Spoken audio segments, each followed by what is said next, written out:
ನಾನು ಯಾವಾಗಲೂ ಹೇಳ್ತಿರ್ತೇನೆ, ನಾನು ಕಲಬುರಗಿ ಸೊಸೆ.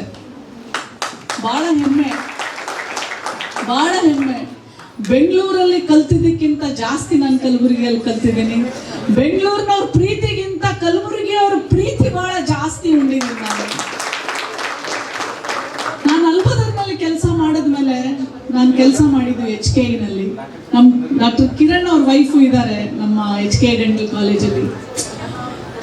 ನಾನು ಕಲಬುರಗಿಯನ್ನ ಬಿಟ್ಟು ಹೋಗ್ಬೇಕಾದ್ರೆ ನೀವು ನಂಬೋದಿಲ್ಲ, ಯಾರು ಎಷ್ಟು ಅವಮಾನ ಮಾಡಿದ್ರು ನಾನು ಅಳೋದಿಲ್ಲ.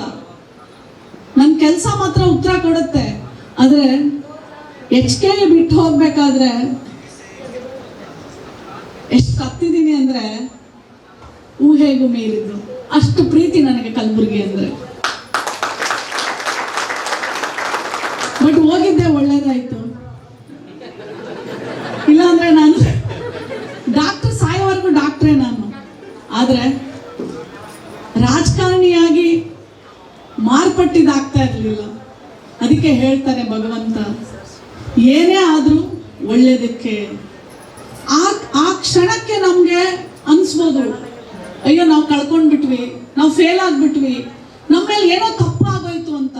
ಆದ್ರೆ ಭಗವಂತ ನಿಶ್ಚಯ ಮಾಡ್ತಾನೆ, ಆ ಹೆಜ್ಜೆ ನಿನ್ ಮುಂದೆ ಇಡೋ ಹೆಜ್ಜೆ ನಿನ್ನ ದಿಕ್ಕನ್ನೇ ಬದಲಾಯಿಸುತ್ತೆ, ಇತಿಹಾಸವನ್ನ ಸೃಷ್ಟಿ ಮಾಡುತ್ತೆ ಅನ್ನೋದಕ್ಕೆ ನಾನೊಂದು ಸಣ್ಣ ಸಾಕ್ಷಿ.